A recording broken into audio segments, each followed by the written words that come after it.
pero cuántas cosas tan maravillosas dice. 3 capítulos, vamos al 1. Tito capítulo 1, verso 1 al 3. Le voy a leer Tito 1, del 1 al 3.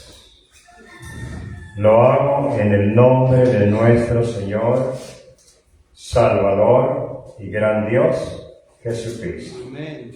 Dice: Pablo, siervo de Dios y apóstol de Jesucristo, conforme a la fe de los escogidos de Dios y el conocimiento de la verdad que es según la piedad, en la esperanza de la vida eterna, la cual Dios, que no miente, prometió desde antes del principio de los siglos, y a su debido tiempo manifestó su palabra por medio de la predicación que me fue encomendada por mandato de Dios, nuestro Salvador. Pueden sentarse, acomodarse y disponer el oído atento. Al oído hay que agregarle la disposición del corazón. Y tras el corazón dispuesto, la mente también lista, pidiéndole al Señor: Dios mío, ayúdame a retener el mayor porcentaje de lo que hoy se diga en tu palabra.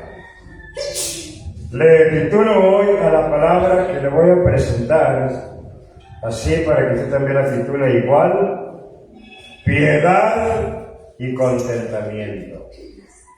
Piedad y contentamiento. Bien. ¿Sí anotó? Bien. Vamos a empezar usted y yo esta tarde considerando una palabra para desglosarla. ¿Qué es contentamiento?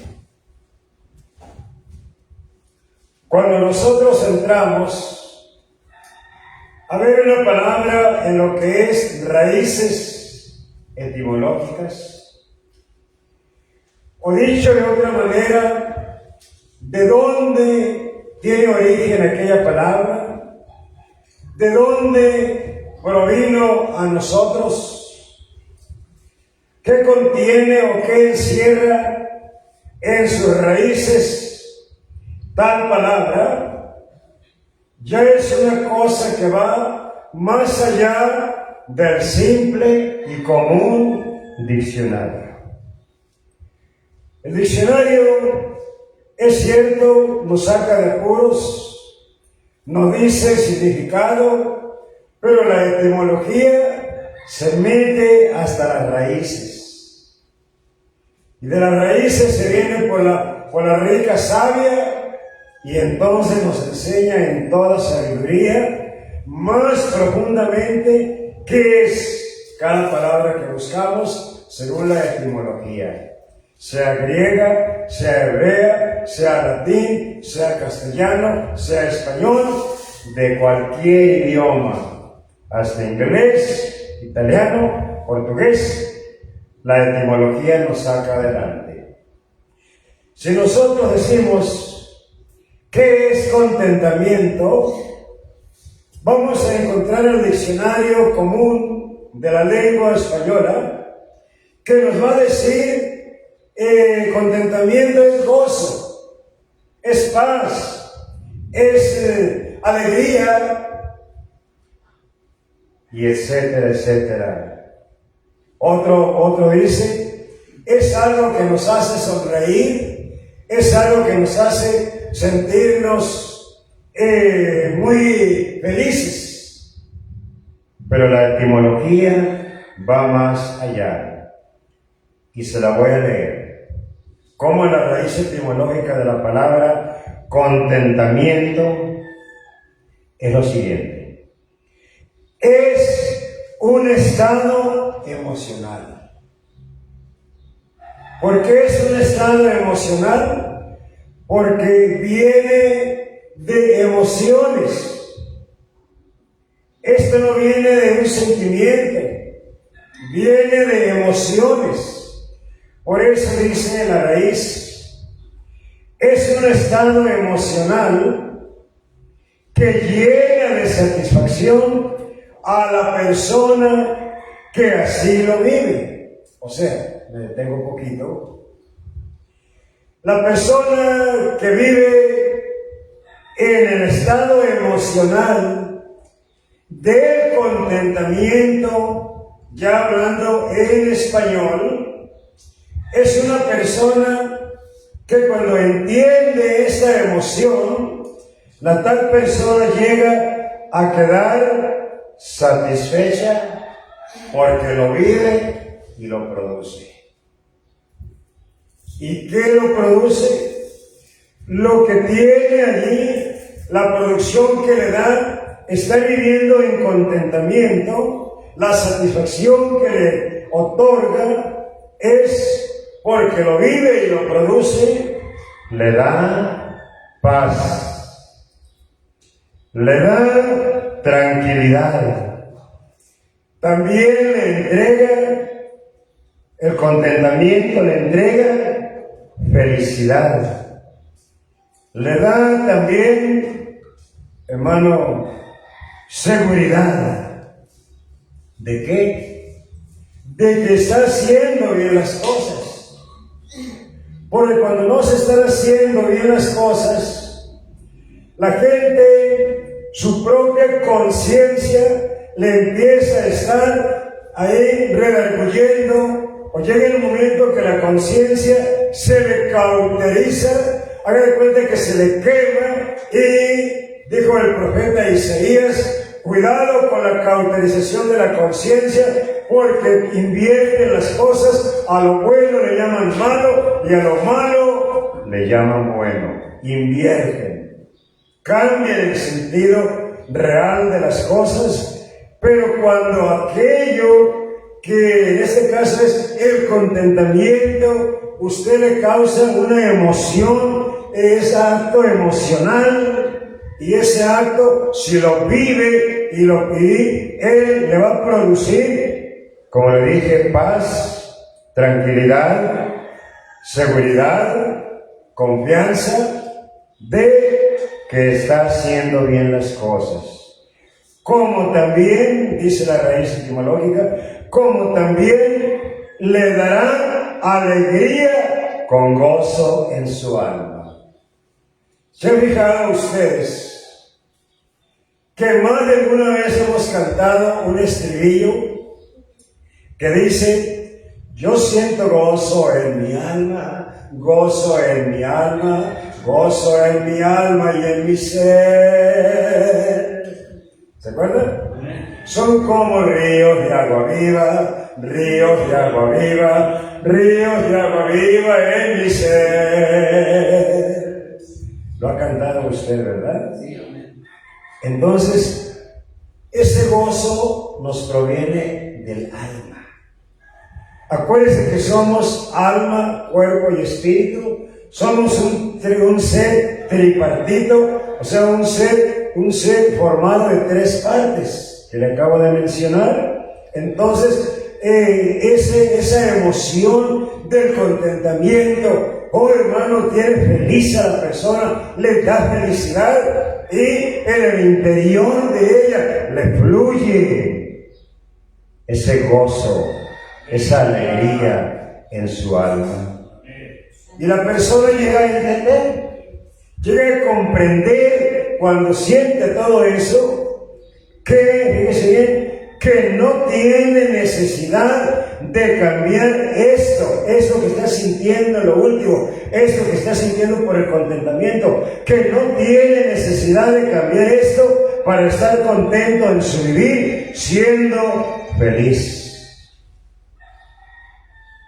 Esta persona que tiene un contentamiento por esa emoción que le viene, que le da en su carne, y que su carne traspasa al alma, Es lo que le estoy diciendo en la raíz etimológica, que esta persona determina y decide: ya no tengo necesidad yo de andar buscando otra manera de vivir contento.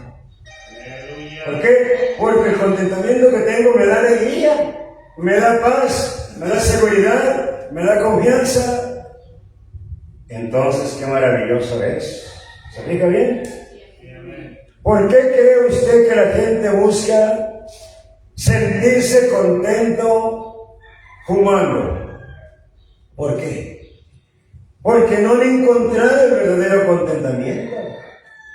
Hay razones de por qué no lo han encontrado, pero como no lo tienen ellos, no llegan ni a su carne, menos a su alma. Entonces no tienen satisfacción, no tienen tranquilidad, no tienen seguridad. No hay alegría bien guardada ahí en su ser, cuerpo, alma y espíritu. ¿Por qué? Porque dicen: necesito embriagarme, ocupo licores, cerveza, ocupo para estar contento. Y si llega el miércoles social, ya va la gente a comprar licores, a comprar aguardientes, a comprar ya el último hasta alcohol para ponerle agua o canelita o café para sentirse contentos. Y al rato que ya empieza a hacerle efectos esos licores o los estupefacientes, la gente se ve gritona, se ve como que hay una alegría suprema, una alegría máxima, que es lo que le da esas cosas, no las cosas genuinas, para un verdadero contentamiento. ¿Conoce usted personas que si no se dan su toque de marihuana, su churro, dicen ellos, aunque se lo chupen sin azúcar, pero si es un churro para ellos, se da cuenta que de repente andan hasta risa solos, como locos, como dementes, como orates allí? ¿Por qué? Porque ya eso forma, porque no han podido encontrar el verdadero contentamiento. Entonces, al no encontrarlo, le buscan con tantas cosas que el diablo y sus demonios ofrecen para que aquí en la tierra se venda, se adquiera al buen postor o al mejor postor aquello que necesita, o que haya logrado entender tal persona, que solamente con eso se siente a gusto. Se llega el sábado del compadre y de la comadre, tomando juntos, bebiendo licor juntos, los compadres o las comadres, etcétera, etcétera, y se sienten gritones. Allí en Guadalajara, yo vivo en la esquina, casi enfrente de mi casa, allá donde vivo, en la siguiente casa, hay una persona junto con su esposo que cada tercer día, cuando no lo pueden hacer diario, están allí con familiares, con amigos, con amigas, y ahí cierran hasta la cuadra, allí un poco, y se ponen ellos ahí en la calle a hacer carne asada, a cenar algo, y que no falten las botellas de vino, con licores de diferente marca. Y yo creo que también diferente sabor. Yo nunca probé licor, pero sí creo que ha de ser diferente el sabor, ¿verdad? Así lo pienso yo, así lo considero, porque pues cada una viene de diferente empresa vitivinícola. Así que, hermano, y la gente se siente feliz así. El genuino gozo es el que tiene el cristiano. El genuino contentamiento, que se siente feliz, que se siente con alegría. El verdadero cristiano, le estoy diciendo, el genuino cristiano, el real siervo de Dios, la sierva de Dios, aquella persona que busca entregarse a las cosas de Dios. Dios es tan hermoso, tan precioso, tan maravilloso, que Él va a beneficiar a la persona dándole un contentamiento. Que la persona va a llegar a decir, bueno, ¿y qué es lo que está pasando en mí? Que ahora ya no ocupo de cigarro, no ocupo de hablar groserías, hablar esas palabras altisonantes, ¿no? Oiga, ahora me siento contento, me siento bien feliz, ya no me enojo tanto, ya soy menos corajudo, ya soy menos violento, ya soy menos agresivo, menos peleonero. Ahora, dijera figuradamente, como figura, ahora me puede pasar el tren por encima y estoy contento. Nada más enojar. Qué bonito, ¿verdad? Ser una gente así. Es maravilloso llegar a lograr el contentamiento que Dios quiere que tengamos. ¿No le di el título del mensaje? Sí, ¿verdad? Piedad y contentamiento. Bien, sigo leyendo la etimología. Me quedé en que la persona que se siente feliz con sus estupefacientes, licores y cosas que hace. Ahora, y la persona que tiene un verdadero contentamiento adquiere la capacidad de adaptarse a que con las necesidades básicas suplidas se puede vivir sin caer en la depresión y el estrés, deseando siempre lo que otro tiene. Porque cuando no está uno contento, se vuelve uno envidioso, se vuelve uno codicioso. Aun cuando le dice, no codiciarás la casa de tu prójimo, ni la mujer de tu prójimo, ni el criado de tu prójimo, ni la criada de tu prójimo, nada que sea de tu prójimo. No tienes por qué desearlo. Pero como no hay un contentamiento de Dios, no se pueden contentar con lo que tienen, sino que están viendo en esa forma de envidia, de codicia, tener o que lo que otro tiene sea de ellos. Por ejemplo, ver un celular nuevo. El celular ese conocido como el de la manzanita. ¿Cómo se llama ese? El de la manzanita, una manzanita que tiene ahí. ¿Cuál? iPhone, ese Apple, ¿verdad? De la manzanita Apple. Ese iPhone. Hay gente que se lo dio a alguna persona. Yo tengo un nieto que como le encanta el iPhone, ¿verdad? El de la manzanita. Y él, si no es de manzanita, no lo quiere de limón, tiene que ser de manzanita. Es mi nieto ese. Es hijo de mi hija Yelina. Entonces, es mi nieto, y él dice, no, yo no quiero nada de esos otros celulares, yo me encanta. Y le busca, porque se lo mira a otros. Mira qué bonito le luce el iPhone, mira qué bonito. Oh, hermanos amados, si tanto se puede hablar en uno básico como en un iPhone, tanto puede uno comunicarse con el uno o con el otro.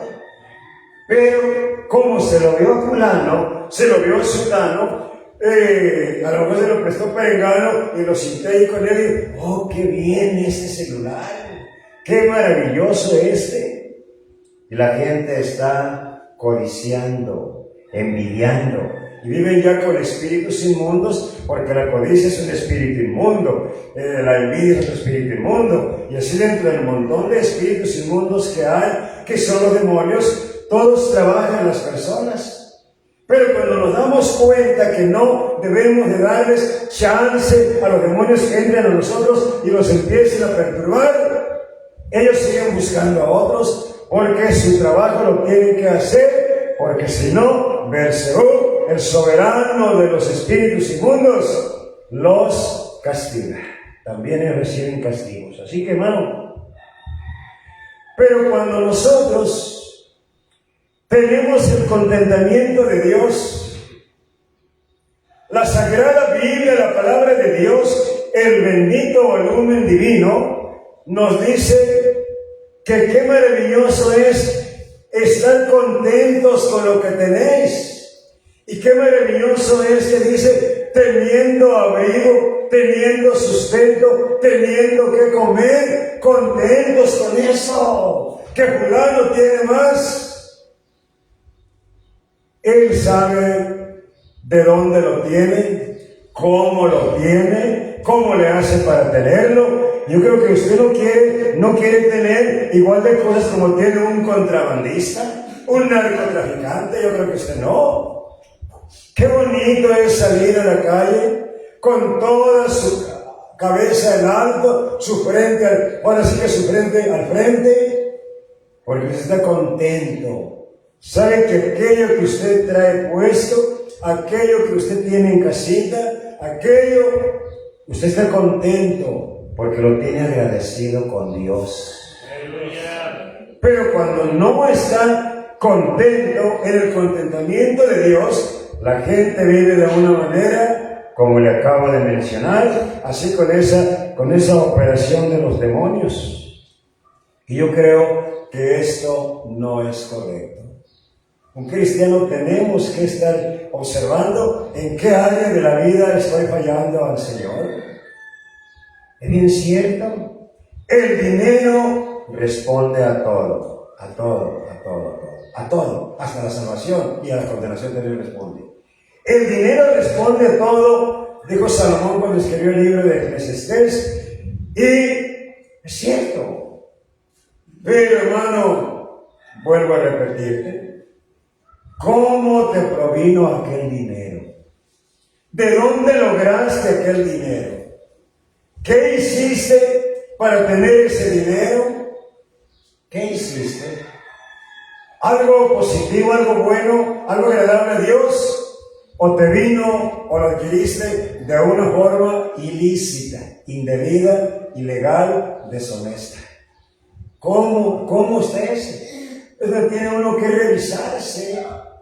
Haz de cuenta que somos un libro nosotros, no hay que estar revisando cada página. Cada página.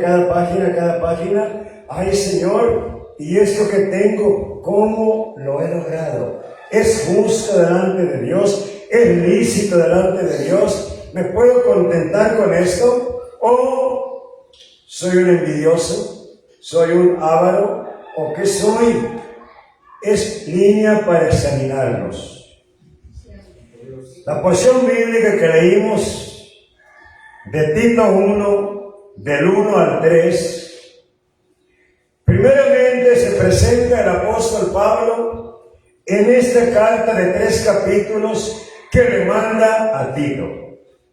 Y se le presenta y dice, mira, yo quiero llegar a esta carta, soy Pablo, soy siervo de Dios, fui llamado para servir a Dios, y antes de servir a Dios yo era así, era un profano, era un blasfemo, era un perseguidor, era un asesino de los cristianos, de los creyentes en Dios. Yo mataba a los cristianos. Y así iba yo a Damasco cuando me tuve un encuentro con Jesucristo y que Él me tuvo que dejar ciego para hacerme entender las cosas. Mira, yo te escribo esta carta y te digo, Pablo, siervo de Dios, ¿y sabes qué? El Señor me llamó para ser apóstol de Él, pero dice, conforme. Un apóstol conforme ¿a qué? A la fe de los escogidos de Dios. Él iba a andar ejerciendo un apostolado en cuanto a otra forma de fe. No. Él siempre se dispuso con el Señor Jesucristo, de tal manera que el Señor dice la palabra que lo llevó al tercer cielo para ya instruirlo, darle la orden de cómo tenía que ser un apóstol del Señor Jesucristo. La palabra apóstol significa enviado a. ¿A qué lo envió? A ministrar el evangelio de salvación. Y más allá de simplemente evangelizar, San Pablo vino a ser apóstol. ¿Qué ministerio tiene un apóstol? Tiene el ministerio de fundamento. Él está capacitado para fundamentar a hombres y mujeres en la fe genuina en Jesucristo.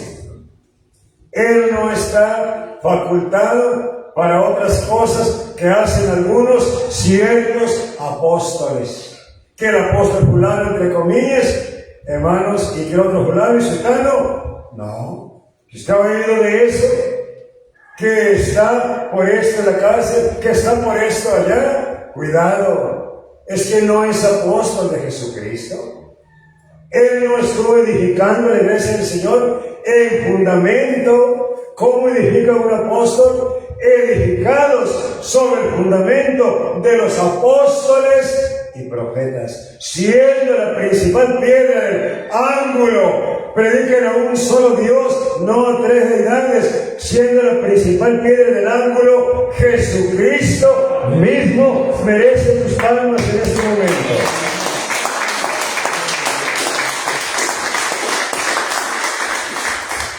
Él determinó, Pablo, el antes Saulo de Tarso, en Cristo Pablo, determinó que su apostolado, que su servicio a Dios fuera conforme a la fe de todos aquellos hombres y mujeres escogidos de Dios. Que la fe que les iba a predicar fuera genuina, fuera real, para atraerlos al camino de Dios, atraerlos a los pies de Jesucristo y les sirvieran en espíritu y en verdad, con certeza y entrega. Pero ahora hay dos cosas más que quiero que usted vea en el versículo 1.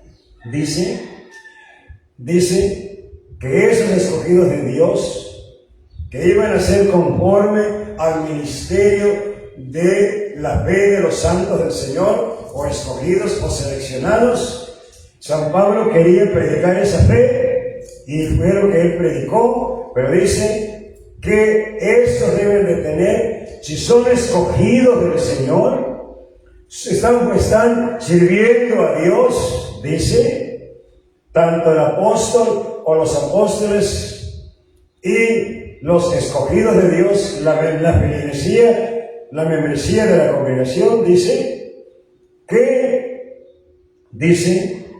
necesitan ¿qué cosa? Y el conocimiento de la verdad. Ocupa los escogidos de Dios el conocimiento de la verdad. ¿Y cómo viene el conocimiento de la verdad? ¿Cómo dice la última frase con 1, 2, 3, 4, 5 palabras? Que es según la piedad. ¿Qué papel tan importante, tan básico, tan necesario, tan útil, hermanos amados, desarrolla la piedad en el cristianismo?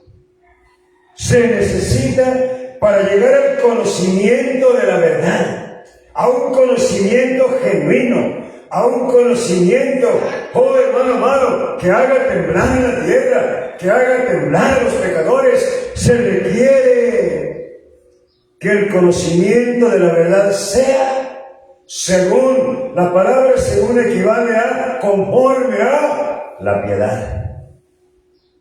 Quiere decir, está diciendo, no se observa, que si no hay piedad, no existe piedad en esos escogidos, en ese pueblo del Señor, ministerio y membresía. Si no hay piedad, no van a llegar al conocimiento de la verdad. Les va a estar faltando algo. Ese algo oculto, ese algo que no han alcanzado, ese tesoro que no lo han podido ellos localizar. Pero hoy el Señor nos está descubriendo en dónde está, hermanos míos, el tesoro grande del conocimiento, o sea, de la ciencia. Lo que pidió Salomón, dame ciencia y sabiduría.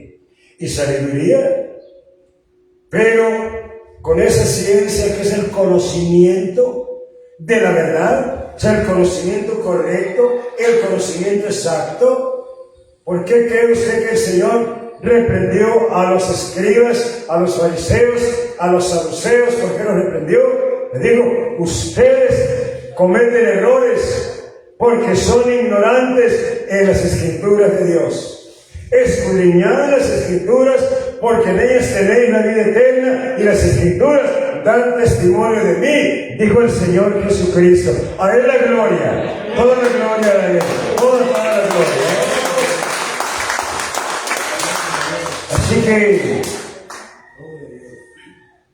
estos días, orando en mi oración de medianoche, me llevó el Señor a que considerara el asunto de la piedad y el contentamiento. Y me levanté, me puse a escudriñar, me puse a revisar, me puse a observar. Dije, sí, es maravilloso, es precioso. Yo en tantos años predicando nunca me había enfocado a hablar directamente de aquí. Y me sorprende porque dice que esa fe de los escogidos debe estar fundamentada en el conocimiento de la verdad, porque si no va a ser una fe equívoca, errónea, y el Señor no quiere ese tipo de fe.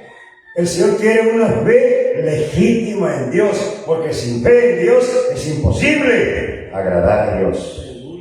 Así que, mis hermanos, dice, y el conocimiento de la verdad, que es según, sinónimo de conforme a la piedad. Entonces, ¿por dónde hay que empezar? Porque si yo conozco tanto, yo conozco esto, conozco aquello, conozco así, soy un maestro, soy un profeta, soy esto, soy aquello. No, tenemos que entender que si no comenzamos por la piedad no vamos a alcanzar lo otro, el conocimiento verdadero, la verdad exacta de Dios. Sabemos quién es la verdad, es Jesucristo y su palabra. Él dijo, yo soy la verdad. Y luego dijo, mi palabra es la verdad. Por eso es Jesucristo y su palabra, la verdad, bendito el Señor. Pero, hermanos amados, si no hay piedad, esa palabra que se dice de verdad es en vano, es nula, está fuera de lugar. Dice en el arbitraje de fútbol, está offside. Está offside en inglés. La última regla del reglamento del fútbol, 17 reglas, esa es la 17. Y entonces, hermanos, fíjense bien, qué hermoso ese versículo 1. Está tremendamente maravilloso. Y sigo con el verso 2. ¿Para qué queremos esa verdad que es según la piedad? Esa verdad que proviene primeramente de la piedad, y de la piedad sigue el conocimiento verdadero, genuino. ¿Para qué lo queremos? Porque usted y yo tenemos una esperanza. Una esperanza es algo que esperamos. Algo que nos damos cuenta que existe. Algo que es, pero que no lo hemos adquirido todavía, que sabemos que está al alcance de nosotros, es una esperanza, pero queremos alcanzarlo. Amén. Claro que sí. Ahora, si termina diciendo que conforme a la fe de los escogidos de Dios y el conocimiento de la verdad que es, según la piedad, en la esperanza de la vida eterna, la cual Dios es esperanza que no miente. Dios nos ha hablado de esa esperanza de vida eterna, el cual Dios, o la cual Dios, ¿cuál Dios? El que no miente, ese Dios verdadero y genuino, el que no miente, prometió desde antes del principio de los siglos. ¿Cuándo empezaron los siglos? Cuando inició la eternidad. Pero este gran Dios y soberano que nos ha hablado de entre las 32,000 promesas de bendición, nos habla de una que es la esperanza de la vida eterna, la esperanza de ir a vivir en un cuerpo glorificado con el Dios de la gloria por toda la eternidad. Ese Dios, dice aquí la palabra del Señor, que no es un mentiroso. Si la esperanza prometida, Dios la está hablando, es verdad, y digamos es verdad, y digamos es para mí, la puedo alcanzar, la puedo obtener, Dios me la ofrece gratuitamente, pero yo tengo que hacer los requisitos o cosas que son indispensables para alcanzar la esperanza de la vida eterna, la cual Dios, que no miente, prometió desde antes del principio de los siglos. Si Dios prometió esa esperanza de vida eterna y lo hizo desde antes del principio de los siglos, desde antes que se dijera siglo I. ¿Cuántos años son un siglo? 100 años. 100 años, correcto.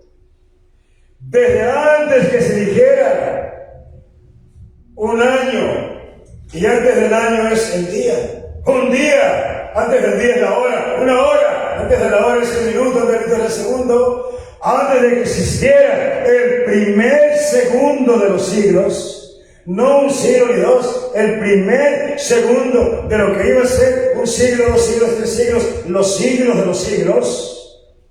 ¿Quién es primero?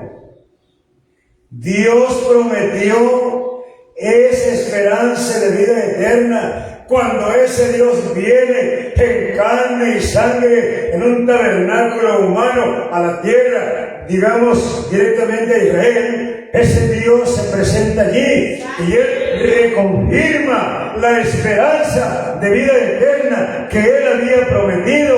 ¿Desde cuándo? Desde antes del principio de los siglos, desde antes que comenzaran los siglos de los siglos. Gloria a Dios. Qué Dios tan maravilloso tenemos en esta congregación.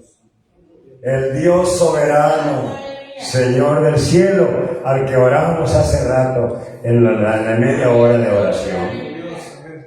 Ese Dios fiel, ese Dios que no miente, desde antes del principio, no es desde el comienzo del siglo, no, desde antes del principio. Entonces, ¿en quién está la eternidad? ¿Quién es la eternidad? Dios mismo. Por eso Él con toda honra, categóricamente dice Él, yo soy el Alfa, que significa el principio. Yo no tuve principios, yo no comencé de padre y madre, yo no comencé biológicamente, yo soy el que soy siempre de tiempo no determinado, de tiempo indeterminado. Gloria al Señor. Un aplauso al Señor.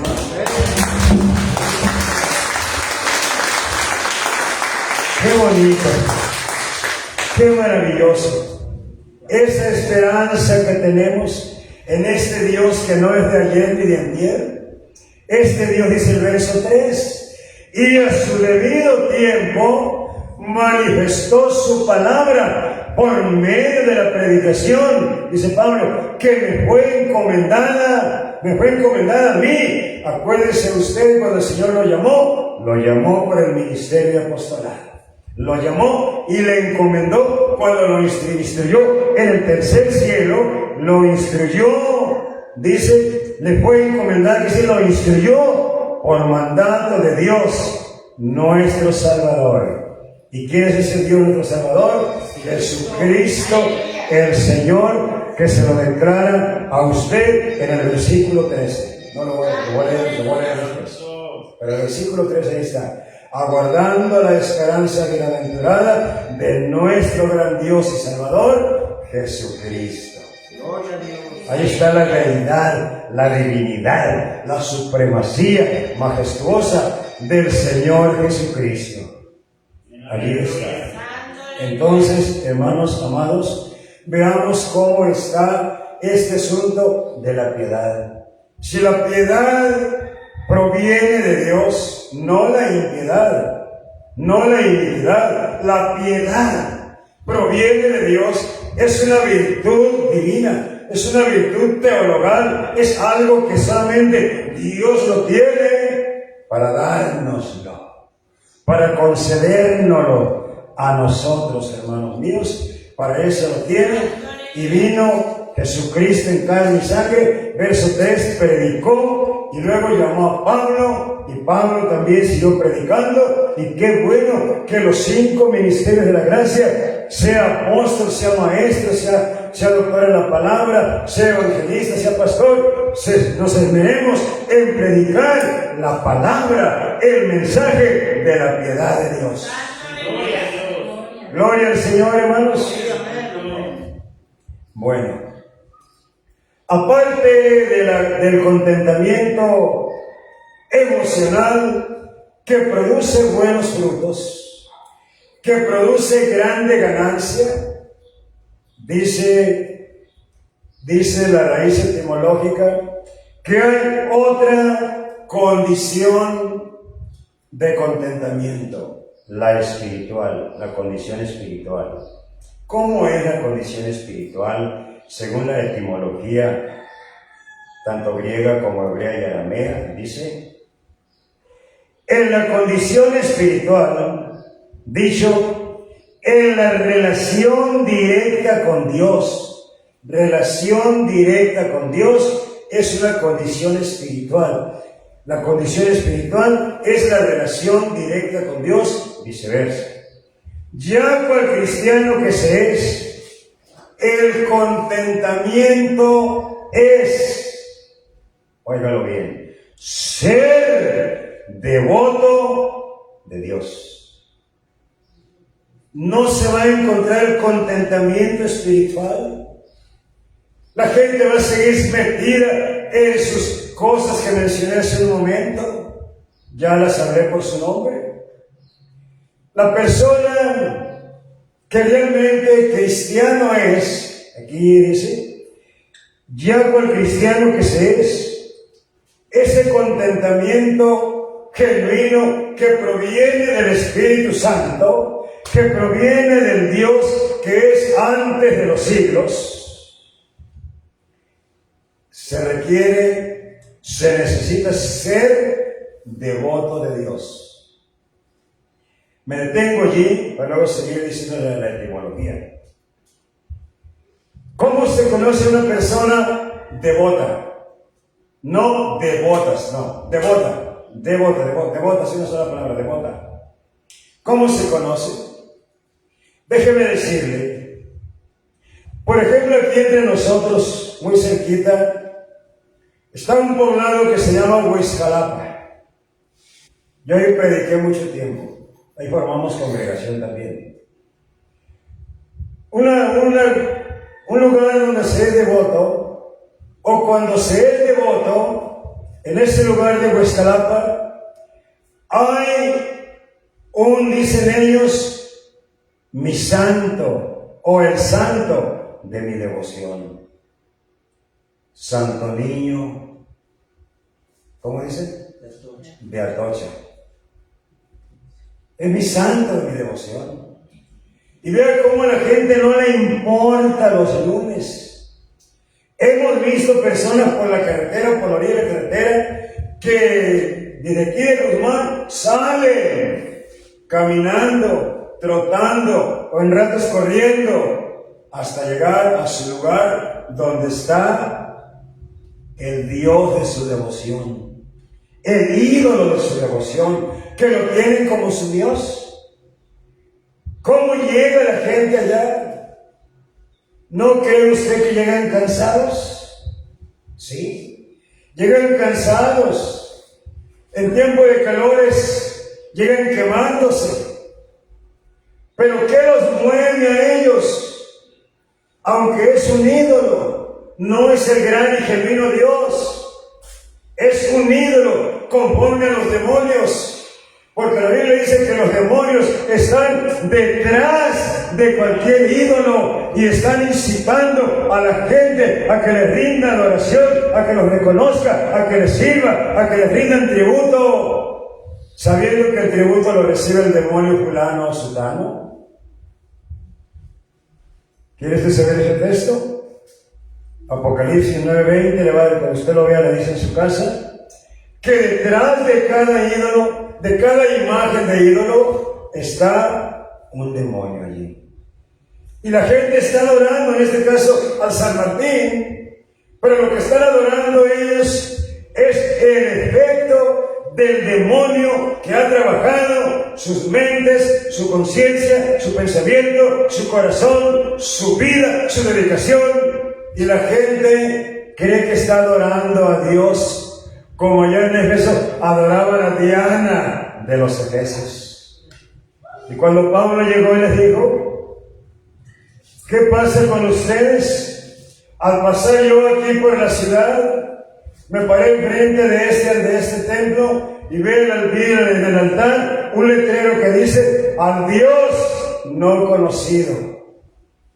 A ese les vengo predicando yo, al Dios que es espíritu y que no lo hemos visto, pero que lo creemos por fe. A ese les vengo predicando.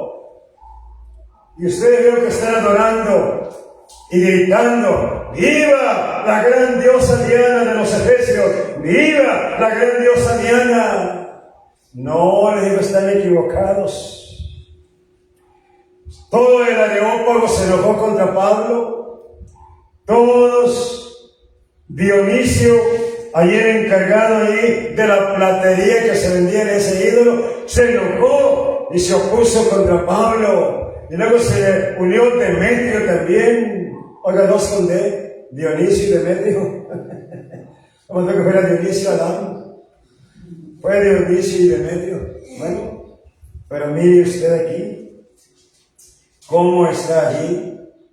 ¿Y que por qué van con ese ídolo la gente? Aquí no llegamos muy lejos. Guzmán, el San José. El San José. ¿Cuánta gente acarrea en el mes de octubre? ¿Cuándo es el 20 qué? 23. El 23 de octubre, ¿cuánta gente acarrea? ¿Y cuánta idolatría? ¿Cuánta danza? ¿Cuánto? ¿Y qué es el San José? Ese no es San José. Es un simple ídolo que hicieron con el nombre San José. San José, el padrastro o el padre adoptivo de Jesucristo. Así lo tienen allí. Y la gente, ¿cuánto le rinden? Ya no se diga que la zapopana, que la guadalupana. Oigan, tantos ídolos que hay. Cuando el Señor dice, húyanle a la idolatría. No se hagan idólatras. Pero no está prohibiendo que seamos personas devotas. ¿De quién tiene que ser devoto un cristiano? De Dios. Jesucristo tiene que ser nuestra devoción si somos cristianos. Y aún a algo que se le rinde entrega de adoración y de conocimiento como un fruto de devoción, se le hace con esfuerzo, se le hace con entrega. Yo creo que ustedes, algunos de ustedes, cuando eran católicos romanos, eran mejores que ahora que son cristianos. La única diferencia es que ya son bautizados en el nombre de Jesucristo y sus pecados les han sido perdonados. Lo que no les perdonó, querido, Jesucristo sí los perdonó. Lo que aquel ídolo no hizo, escribir su nombre en el libro de la vida del Cordero. Jesucristo sí lo escribió. Y dele palmas al Señor, porque glorioso es Dios.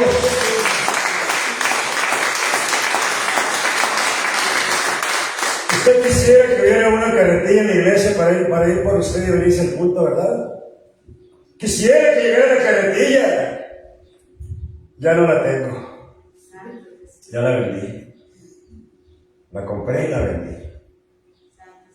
Nada que no se pudo usar. 2 carretillas de meter aquí para meter escombro. Ya la vendí. Hace mucho ya. Bueno. Pero cuando usted era mariólatra, oh María, María, María, a lo mejor decía María, María, Mariquita mía, A lo mejor le decía así: ¿cuánto se desvanecía usted por María, por la Zapopana, por la Guadalupana? Cuando ese nombre Guadalupe significa lodo cenagoso. ¿Cuánta gente se pelea por ese lodo cenagoso? ¿Cuántos millones de gentes y millones de gentes cada 12 de diciembre allá en la Ciudad de México? ¿Cuánta gente viene de otros países a meterse en ese lodo cenagoso de Guadalupe? Son devotos del lodo, devotos del estiércol, devotos de la suciedad. Pero el cristiano es devoto de Dios. Usted tiene que demostrar a Jesucristo ese sacrificio, ese esfuerzo que empezamos aquí la oración a las 4:30. Hagan lucha de venir. Aquí sabemos que excepto hermano Martín y hermano Ernesto, pues ellos salen un poco tardecito los sábados, ¿verdad? Y ellos le batallan para llegar y en ocasiones logran llegar a buen tiempo. Se esfuerzan. En ocasiones medio tiempo, pero se esfuerzan ellos. Pero usted, que usted está en la cocina con los frijoles, con los chilaquiles, con eso, con la sopa, con aquello, bueno, usted nomás dice, bueno, pues aunque me vaya sin comer, le apago la estufa, hacer el cilindro de gas y me voy a la oración, me voy al culto. Para estar preparado en la oración voy a preparar mi espíritu para en el culto tener libertad de gritar gloria a Dios. Bendito sea el Señor, a su nombre la gloria, de dar palmas, de hacer un culto glorioso, un culto de fiesta, un culto alegre delante de Dios. Pero se requiere ser devoto de Dios. Devoto de Dios, ya no de ningún ídolo. Devoto de algo genuino, devoto de algo real, como es Dios, que lo hemos sentido, que lo hemos experimentado, y de esa forma sabemos que Dios existe. ¿Quién le da el aire que respira usted?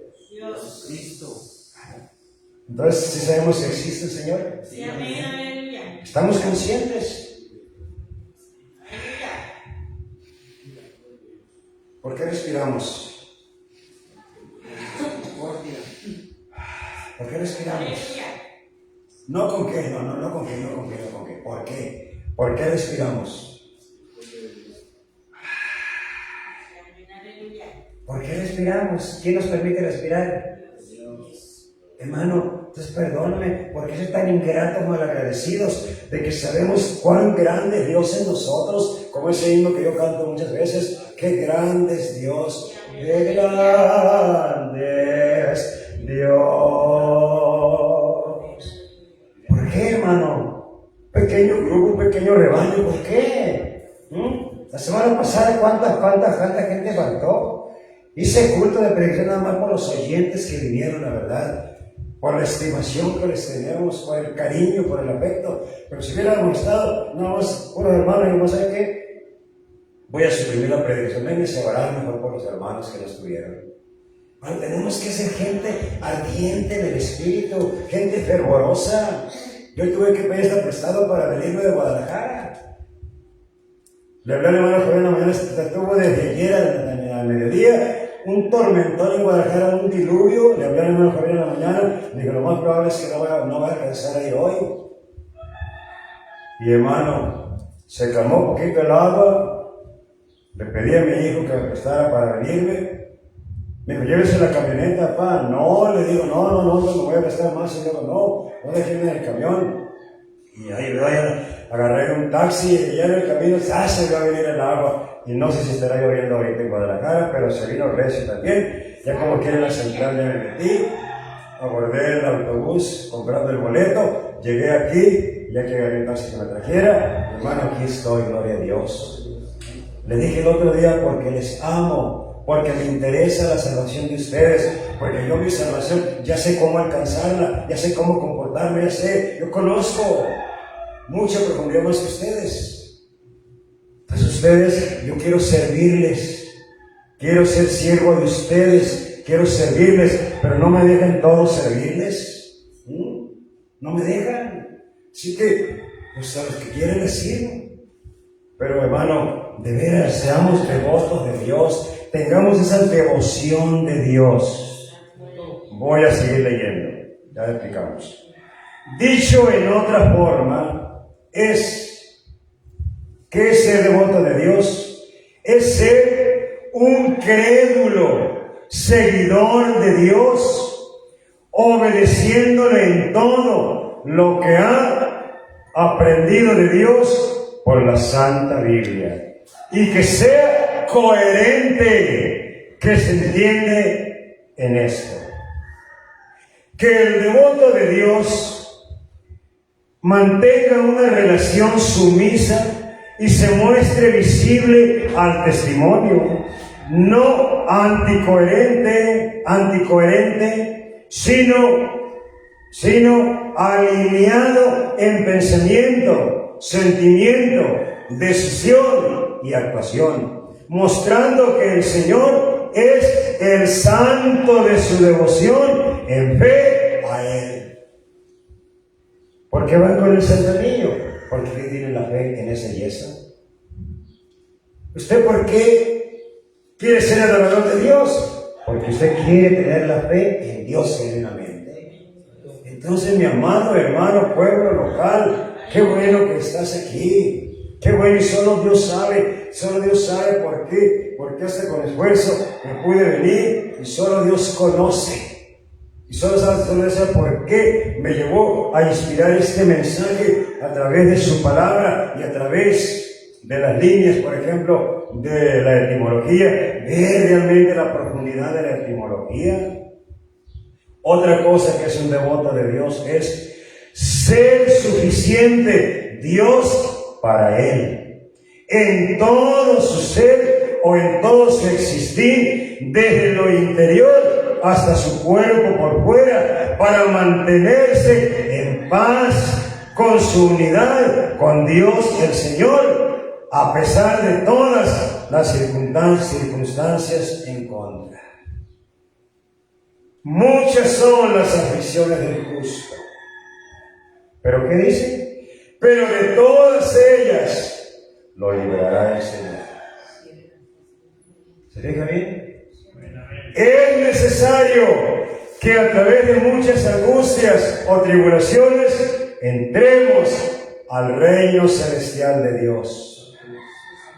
El Señor promete darnos victoria, darnos el triunfo en cada cosa que llegue a nosotros como tribulación, como prueba, como tentación, como una oposición, una cosa en contra de nuestra fe.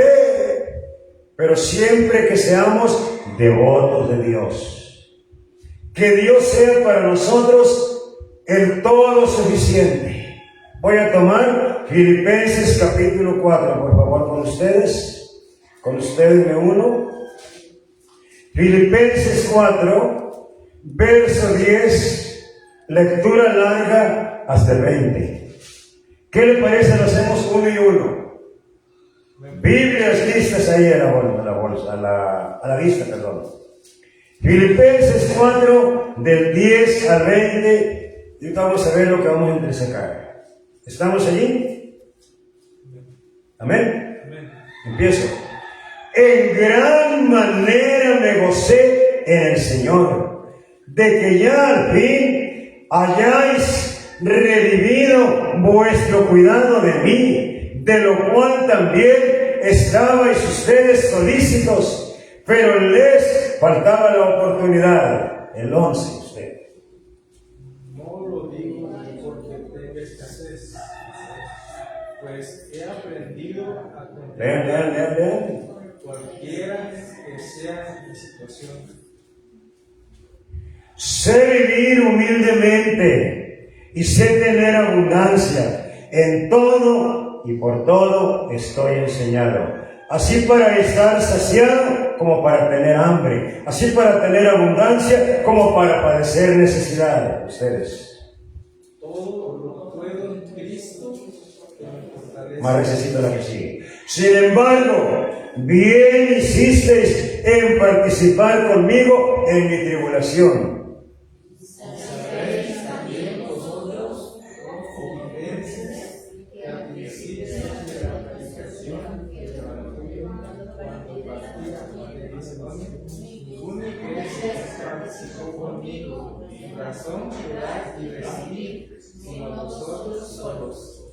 pues a una Tesalónica me enviasteis una y otra vez para mis necesidades. No es que busque dádivas, sino que busco frutos que abunden en vuestra cuenta. Pero todo lo he recibido y tengo abundancia. Estoy lleno, habiendo recibido de Epafrodito lo que enviasteis, olor fragante, sacrificio acepto, agradable a Dios. Dios, pues, suplirá todo lo que os falta conforme a sus riquezas y gloria en Cristo Jesús. El 20, al Dios y Padre nuestro, sea gloria por los siglos de los siglos. Amén. Así sea. Bien. ¿Cómo termina San Pablo? Esto que está él declarándole, después de que se entiende que si no tenemos la piedad, no vamos a tener conocimiento de la verdad genuina. Y que si tenemos piedad, la piedad nos va a llevar a ser personas devotos de Dios. Que tenemos a Dios por excelencia en nosotros.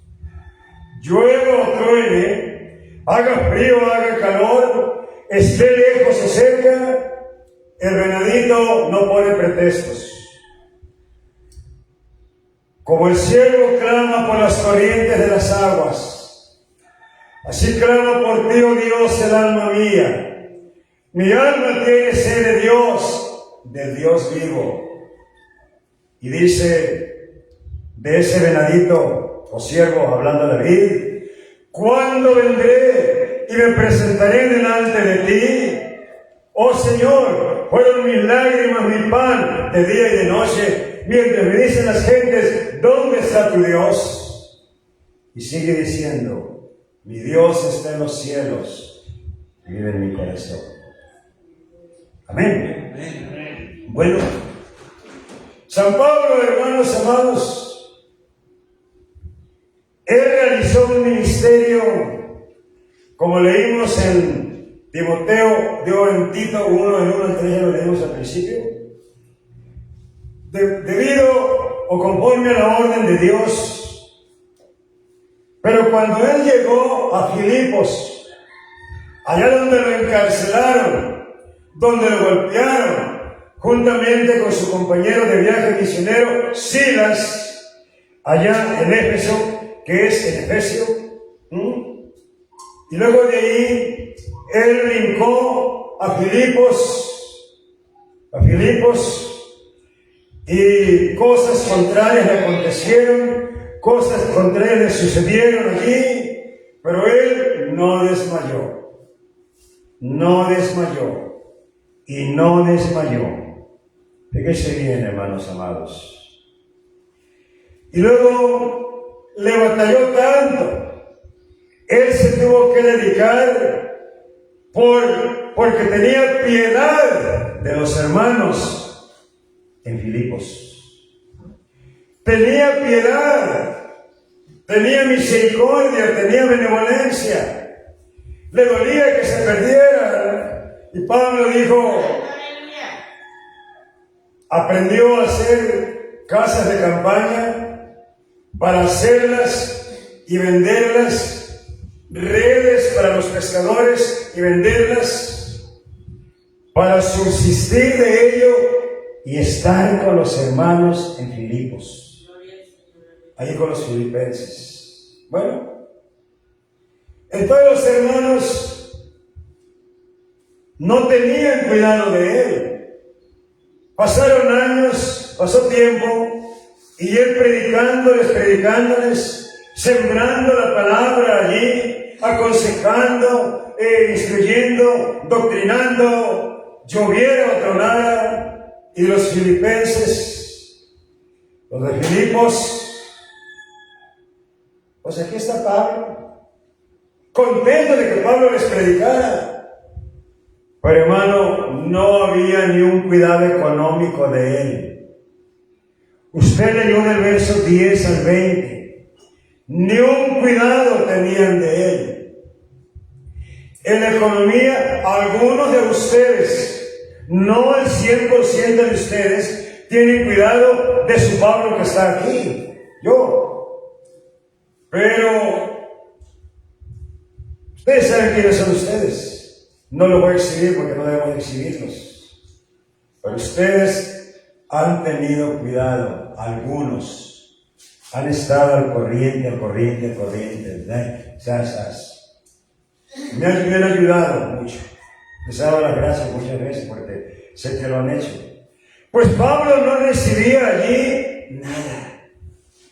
Hasta que entonces el hombre que leímos, Epafrodito, Pablo dice, él me envió a mí un sacrificio acepto, un olor fragante, una ofrenda agradable. Me mandó. Cuando los hermanos filipenses o de Filipos vieron que para Epafrodito, un hombre de otro lugar, le envió para que subsistiera él y no estuviera perdiendo tiempo tejiendo las casas de campaña, tejiendo las redes de pescar, le envió, se comprometió delante de Dios a él estarle enviando a Pablo en donde quiera que estuviera un dinerito o un dinerote quizá, para que Pablo se sostuviera económicamente en la manutención. Él no tenía esposa ni tuvo hijos. Santo, aleluya. Dirán ustedes, si queremos uno aquí. Así queremos uno aquí. Que no tenga esposa ni tenga hijos. Pues la Biblia dice que el obispo, el anciano, tiene que ser marido de una mujer. Así que no podemos darse un soltero. Un soltero no, tiene que ser uno que tenga una esposa. Y si se le muere, pues que busque otra para que tenga una esposa. No va a tener dos, porque si ya se murió aquella, son dos. O es una. Si ya se murió aquella, es una la que va a tener, la que se le casó. Entonces, hermano, vea cómo estaba la situación allí. Había devoción por oírlo.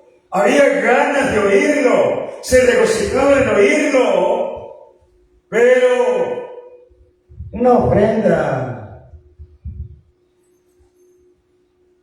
A lo mejor no te muevas, ahí está, quita. Oh, cartera, quita. No había. Aquí hay algunos medios filipenses, otros excelentes en esa área, obedientes a Dios. Pero algunos de ustedes en esta iglesia, los que van llegando no saben nada de esto. Hagan la cuenta que no sabían nada, pero ya van a saber. Hermano, no daban para Pablo. Él se tuvo que dedicar a eso. Horas que debía estar orando por los hermanos, no lo podía hacer porque tenía que hacer los pedidos de carpas, casas de campaña, pues, para que vivieran allí. Pero llegó el momento en que vimos hace ratito que Pablo le dice, ¿qué dice el verso 15? Que él venía de Macedonia, partió de Macedonia para Filipos. Dice, ninguna iglesia participó conmigo en razón de dar y recibir, sino ustedes solos. ¿Por qué? Porque revivieron el cuidado, verso 10, el cuidado de su pastor. Era apóstol, pero claro, si no era el pastor ahí también. Dice el 10, en gran manera me gocé en el Señor de que ya al fin habéis revivido vuestro cuidado de mí, Pablo, de lo cual también estabais solícitos, o sea, prestos, disponibles, pero os faltaba la oportunidad. ¿Querían escuchar algún mensaje de esto? ¿Que deben de dar? ¿Que deben de no ponerle bozal al buey que trilla? ¿Que no deben de abandonar al anciano? Pero esto lo habían hecho. Y el testimonio de los de Filipos lo agarraron muchas iglesias, como acabamos de leer, muchas congregaciones que también él pastoreaba y ministraba, llegaba y no le daban nada. El hermano Javier y hermana Cena son testigos de que antiguamente de cómo yo me dediqué mucho tiempo al trabajo misionero en la obra de Dios. Cuántas ocasiones mi hermano Javier y mi hermana Celia me acompañaron en viajes misioneros. Aquí están ellos. ¿Y qué decían los hermanos Javier al final? ¿Qué decía el hermano Camacho y los hermanos que le acompañan? ¡Que vengan pronto! ¿Así? Y no estoy gastando la gasolina del Fairmont, ¿era? ¿De qué negro Fairmont? O del venadito del Chever, ¿verdad? Gastando la gasolina, gastando llanta, gastando el carro, gastando todo. Y los hermanos, el pastor, hermanos, quédese por el hermano Dan Camacho y los hermanos que le acompañan. ¡Que Dios los bendiga!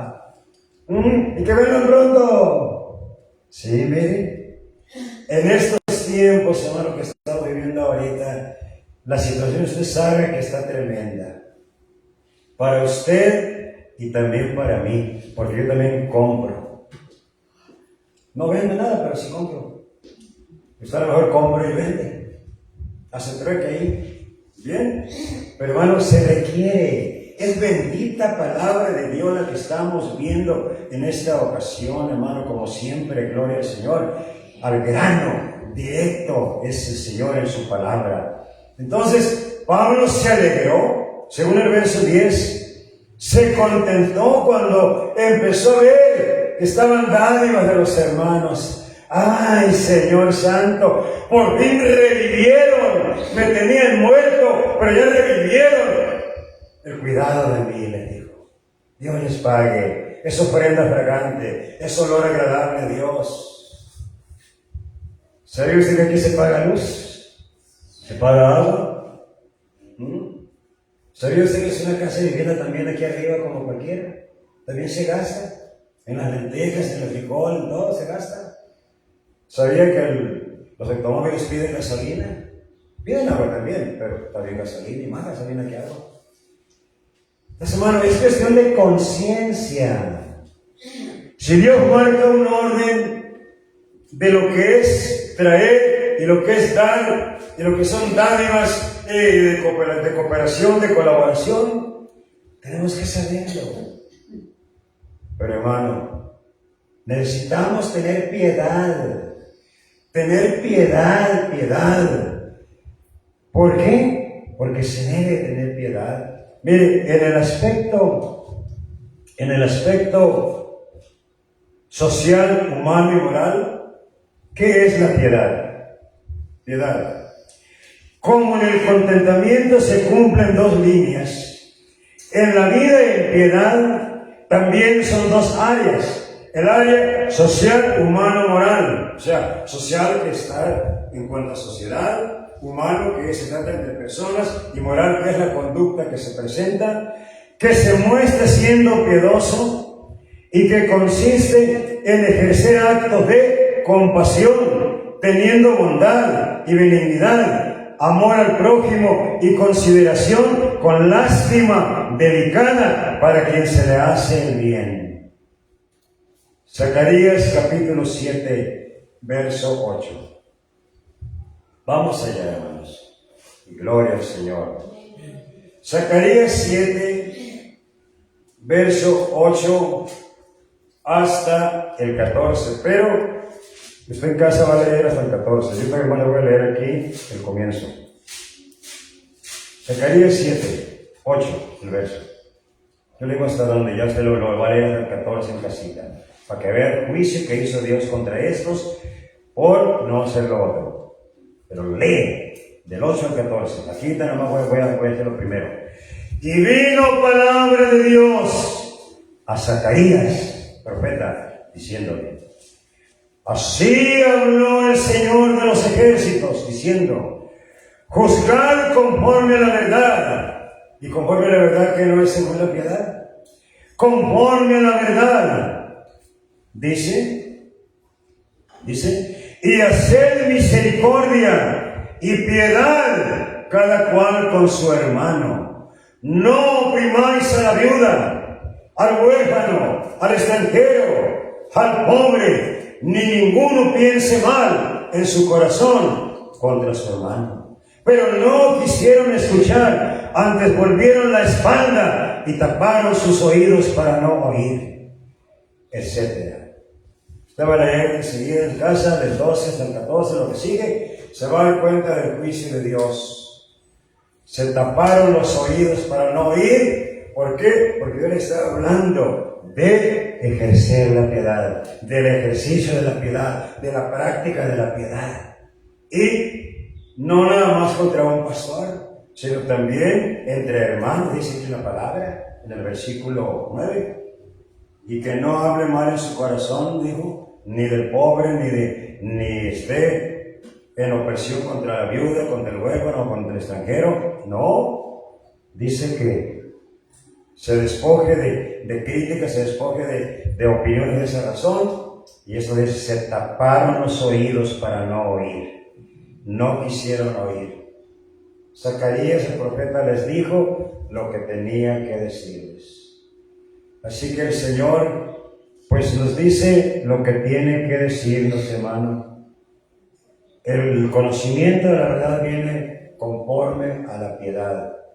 Y la piedad tanto es espiritual como es moral y es social, humano, físico. Así que tenemos que llegar a vivir la piedad de Dios. Si no, estamos truncando todo lo demás. Si no vengo yo a decirles esto, no creo que hubiera venido el sacerdote pontífice a decirnos esto. Porque no están donde están 20, 30 personas, porque hay multitudes.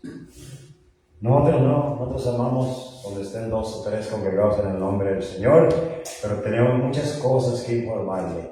En estos últimos tiempos, hermano, tenemos que informarle, tenemos que decirle de que ya está cerca el tiempo del Señor. Hay que ayudarlo a usted, hay que enseñarle a que usted se prepare para el encuentro con el Señor. Voy a tomar otra porción en 2 Corintios 9, 8. 9, 8. Dice, y poderoso es Dios para hacer que abunde en vosotros, en ustedes, toda gracia, a fin de que, teniendo siempre en todas las cosas todo lo suficiente, abundéis para toda buena obra. Nos brincamos al 10. Y el que da semilla al que siembra, y pan al que come, proveerá y multiplicará vuestra sementera y aumentará los frutos de vuestra justicia, para que estéis enriquecidos en todo, para toda liberalidad, la cual produce por medio de nosotros acción de gracias a Dios.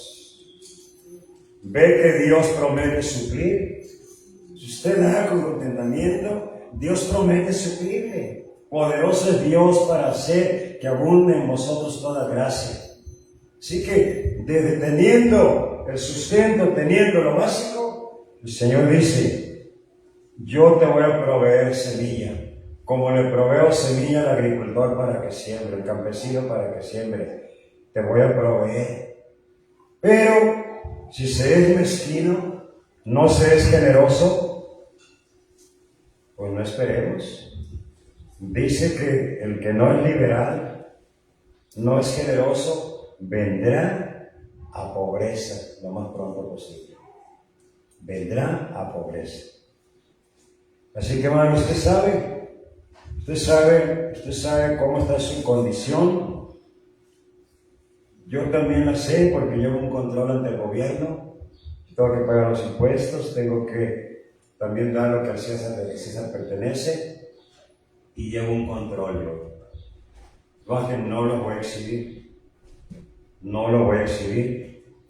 Pero yo sé aquí quién, desde que es cristiano, nunca ha faltado en un traer. ¿Sabe lo que es traer, verdad? Yo le puedo decir, pero no le voy a decir. no debo decir. Pero sé delante de Dios, y tanto oro por unos como por otros, para que todos lleguemos a un mismo entendimiento y conocimiento de las cosas de Dios. ¿Qué pasó, hermano? Ya van varias veces. La cajita, les digo el canastito, a la hermana Yolanda, la semana pasada le faltaron 100 pesos. De lo que prometimos echarle ahí por el aseo que ella hace. Estoy consciente. No debemos de pagar aquí por hacer el aseo. Hay hermanas, hay hermanos. Pero si fijan, el gran porcentaje de hermanos somos de la tercera edad para adelante ya. Y los que no son de la tercera edad, pues el que no coge de un pie, renquea del otro. Hermano, es verdad. Al que no le duele la muela, le duele el codo, iba a decir. El codo iba a decir, pero no digo, ¿verdad? No voy a decir que el codo. No lo voy a decir, así que no lo digo. Entonces, hermano, gracias a Dios que la hermana Yolanda dijo, hermano, yo les ayudo. Yo les ayudo. Propusimos una cantidad por familia y la otra semana fueron 60. Y así ha habido semanas que dice la hermana, nos dijo el domingo, hermano, me tienen a mí atrasada con el diezmo, no lo he traído porque yo hago mis cuentas, con lo que voy a ganar allá y acá, y acá se da. Y le fallamos, pues hacemos que ella falle al Señor. No a mí. Al Señor. Simplemente yo soy el ministrador aquí. Mi hermano Javier es mi ayudante, es mi asistente de pastor y es también su pastor como de ustedes. Así que él me suple a mí y ahí vamos contentos y felices. Entonces, hermano, voy a terminar diciéndole: Dios nos ordena que practiquemos la piedad. Primera Timoteo 4, del 6 al 9. No lo voy a leer, nomás le voy a decir. Primera Timoteo 4, del 6 al 9. Ahí nos ordena que nos ejercitemos para la piedad. Si no empecemos un día a hacer el ejercicio, en este caso el ejercicio espiritual que es también la piedad, ¿qué pasa con aquel deportista si nunca va al gimnasio? ¿Cuándo se le van a ver los bíceps? ¿Cuándo se le van a ver los pectorales? ¿Cuándo? Si nunca va al gimnasio. Pero cuando va al gimnasio y ahí levanta las pesas y todo aquello y todo lo que hace en el gimnasio, que no sé cuánto se hace, pero sé que se hacen muchas cosas. Caray, ya, ¿qué me informaste esa mujer? Oh, mira, el joven ese, mira nomás que bien dotado, que nada, que información está. Claro, está en el gimnasio ejercitándose. Si nosotros no nos ejercitamos para la piedad bíblica, nunca vamos a ponerla en obra. Vamos a ser siempre unos mediocres que no estamos haciendo la voluntad de Dios. Así que, otra cita para su casa. Primera Timoteo 6:3. Dice aquí que la piedad es parte de la doctrina de Cristo. Otra cita bíblica. Primera Timoteo 6:11. Ojalá yo me considere que lo leyeran en casita, hombre, para que lleguen a la conclusión del mensaje. Primera Timoteo 6:11. Es algo que debe de hacerse siempre. Es algo que debe de hacerse siempre. Y Primera Timoteo 6:6. La piedad con contentamiento produce mucha ganancia. La piedad con contentamiento produce mucha ganancia. Usted va a ganar grandes logros para con Dios, pero todo tiene que hacerse con devoción, porque somos devotos a Dios. ¿Decimos amén? Amén. Pues hermanos, ese es el mensaje. Esa es la palabra. Y pues Dios mediante, seguiremos predicando la palabra, seguiremos. Agradezco a Dios por los que siempre han estado, aunque falten alguna vez en el siguiente culto, ahí están, hermano. Así que Dios les bendiga, Dios les pague, ya saben quiénes son. Y ustedes deben saber quiénes son los que son hermanos chinos. Hoy chi doy, mañana en el siguiente culto no. Hoy chi, mañana no. Hoy chi, no. Chi, no. Chi, no. Chi, no. Chi, no. Chi, no.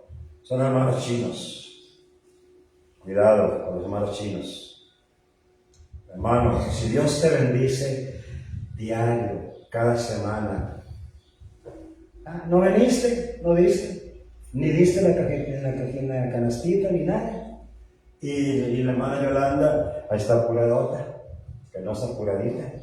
Hay que ser genuinos, hermanos. Hay que ser reales, hermanos. Hay que ser de verdad devotos de Dios.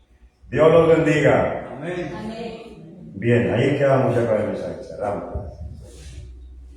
Pero mañana, ¿qué tenemos? Por la mañana tenemos